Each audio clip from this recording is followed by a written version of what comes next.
হুক্কা হুয়া, হুক্কা হুয়া। এক বনের ভিতর দুষ্টু শিয়াল আর এক সিংহ বসবাস করত। শিয়াল ও সিংহ বেশ কিছুদিন খাবার না খেতে পেরে ক্ষুধায় খুবই ছটফট করছিল তারা। ওরে, আর তো ক্ষুধার জ্বালা সইতে পারছি না, খুবই ক্ষুধা লেগেছে। এবার দেখছি কিছু একটা তো করতেই হবে। এবার তো সিংহের এলাকা যেতেই হবে দেখছি। আগে খেয়ে জানটা বাঁচিয়ে নি, পরে দেখা যাবে। এখন যাই। এদিকে সিংহ খাবার না খেতে পেয়ে খুবই দুর্বল হয়ে পড়েছিল। ওরে, ক্ষুধার জ্বালা যে আর সহ্য করতে পারছি না, খুব টাটকা মাংস খেতে ইচ্ছে করছে। আজ বনের ওই পাশটা গিয়ে দেখি কোনো প্রাণী আছে কিনা। এদিকে শিয়াল ও সিংহ যেতে যেতে হঠাৎ তাদের সামনে একটি তরতাজা হরিণ চোখে পড়ল। আরে, এই তো দেখছি আস্ত একটি হরিণ চোখের সামনে। আরে যাই যাই, এক্ষুনি ঝাঁপিয়ে পড়তে হবে। আরে আরে, কি সুন্দর জ্যান্ত খাবার, এক্ষুনি ঝাঁপিয়ে পড়ি। শিয়াল ও সিংহ একসাথে হরিণটির উপর ঝাঁপিয়ে পড়ল। তবে সিংহ অনেকটা দুর্বল থাকায় সে হরিণটিকে শিকার করতে পারল না। এই শিয়াল, এক্ষুনি হরিণটিকে ঘাড়ে রেখে চলে যা বলছি, নয়তো তোর ঘাড় ছিটকে খাবো এখনই। শিয়াল খুবই ভয় পেয়ে গেল সিংহটিকে কাছে রেখে। এভাবে শিকারটাকে বাঘের হাতে দেওয়া যাবে না, কিছু একটা বুদ্ধি বের করতে হবে। বাঘ মামা, খুব কষ্টে আমি এই হরিণটাকে শিকার করেছি। এখন তোমাকে এই হরিণটাকে দিয়ে দিলে যে আমার পরিবার না খেয়ে থাকবে। আমি অত কিছু শুনতে চাই না, আমারও খুব ক্ষুধা লেগেছে। সিংহকে বোকা বানাবার জন্য শিয়াল অনেক বুদ্ধি খাটাতে লাগলো। সিংহ মামা, চলো আমরা বাঘটাকে নিয়ে দুজন মিলেমিশে একসাথে ঝলসে খাবো। না, আমি একাই খাবো এই হরিণটাকে, তুই এখান থেকে চলে যা। তবে সিংহ মামা, তোমার শরীর তো দেখছি খুবই দুর্বল, তুমি হয়তো একা হরিণটাকে সামলাতে পারবে না। তাই আমি তোমাকে একটু সাহায্য করতে চাই। হ্যাঁ, তুই তো ঠিকই বলেছিস, আমি যে আজ খুব দুর্বল হয়ে পড়েছি। সিংহ মামা, চলো তাহলে হরিণটিকে আমার বাড়িতে নিয়ে চলি। আমার বউ খুব সুন্দর করে মাংস ঝলসাতে পারে। আজকে তুমি আমার বাড়িতে গিয়ে খাবে।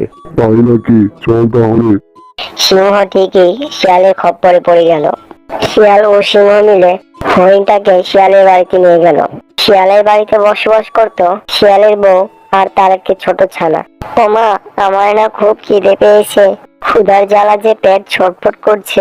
একটু সহ্য কর বাবা, তোর বাবা এখনই খাবার নিয়ে এসে পড়বে মনে হচ্ছে।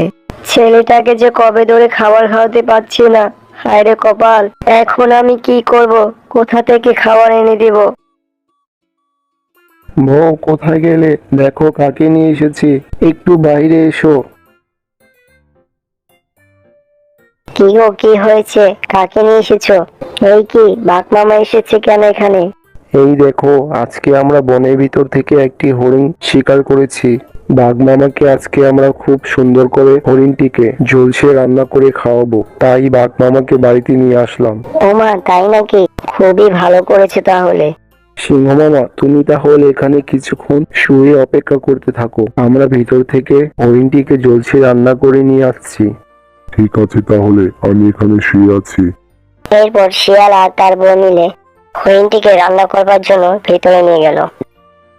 ওগো, এই কি করেছো তুমি? বাঘকে এখানে কেন নিয়ে এসেছো?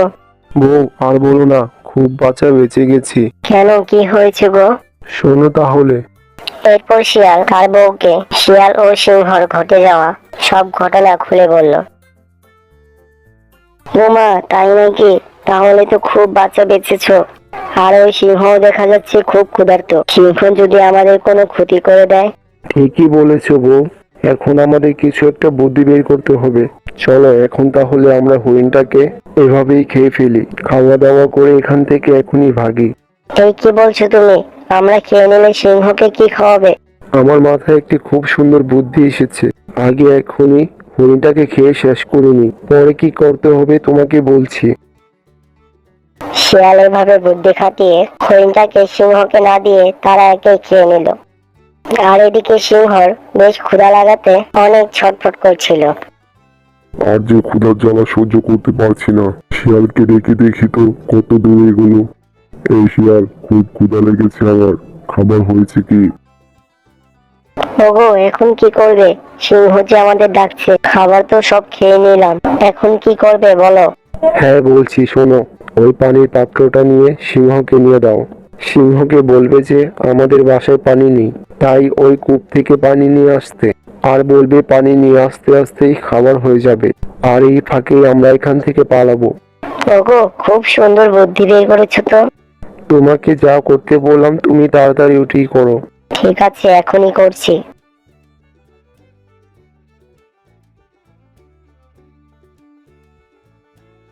সিংহ মামা, যদি কিছু না মনে করো, আমাদের বাসা পানি নেই। তুমি কি ওই কূপ থেকে আমাদের জন্য পানি এনে দিবে? আর খাবার হয়ে এলো বলে তুমি ওখান থেকে পানি নিয়ে আসতে আসতে খাবার হয়ে যাবে। তাই নাকি? আমি এখনই তাহলে পানি আনতে যাচ্ছি। ওগো, সিংহ মামা যে চলে গেছে, এবার কি করবে? তাড়াতাড়ি করো। আচ্ছা চলো এবার আমরা এখান থেকে এখনই পালাই। এরপর শিয়াল তার পরিবারকে নিয়ে এখান থেকে পালিয়ে গেল। আর এদিকে সিংহ পানি নেবার জন্য ঠিকই কূপের ধারে চলে এলো। আর সিংহ কিছু একটা চিন্তা ভাবনা করতে লাগলো। আরে শিয়ালের বউটা যে খুব সুন্দর, না জানি শিয়ালের বউটির মাংস খেতে কত মজা লাগবে। যেভাবেই হোক শিয়ালের বউকে আমার শিকার করতে হবে। আগে হরিণের মাংসগুলোকে খেয়ে শরীরে জোর বাড়াতে হবে, এরপর সুযোগ বুঝে শিয়ালের বউকে আক্রমণ করতে হবে। যাই যাই, এক্ষুনি পানি নিয়ে যেতে হবে। সিংহের শিয়ালের বউ প্রতি খুবই লালসা পড়ে গেল। এরপর সিংহ পানির পাত্র নিয়ে শিয়ালের বাড়ির সামনে এসে পড়লো। তবে শিয়ালরা কিছুক্ষণ আগেই এখান থেকে পালিয়েছে। এই শিয়াল, আমি পানি নিয়ে এসেছি, আমাকে খাবার দে এখনই। সিংহ বেশ কিছুক্ষণ দাঁড়িয়ে থাকার পরও শিয়ালের কোনো সাড়া শব্দ নেই। এই কি, শিয়াল যে এখনো বের হচ্ছে না। যাই তো ভিতরে গিয়ে দেখি। সিংহ ভিতরে যাওয়ার পর সে খুবই অবাক হয়ে পড়ল। আরে আরে, এই কি দেখছি আমি? এখানে যে শুধু হরিণের হাড় পড়ে আছে। তার মানে শিয়াল কি আমাকে বোকা বানালো? ওরা আমাকে রেখে হরিণটাকে খেয়ে নিল। ওদের এত বড় সাহস! দাঁড়া, ওদের যেখানে পাবো গাড় মোটকে খাবো। এরপর সিংহ চলে গেল শিয়ালকে খোঁজার জন্য। বন্ধুরা, সিংহ কি আদৌ শিয়ালকে ধরতে পারবে?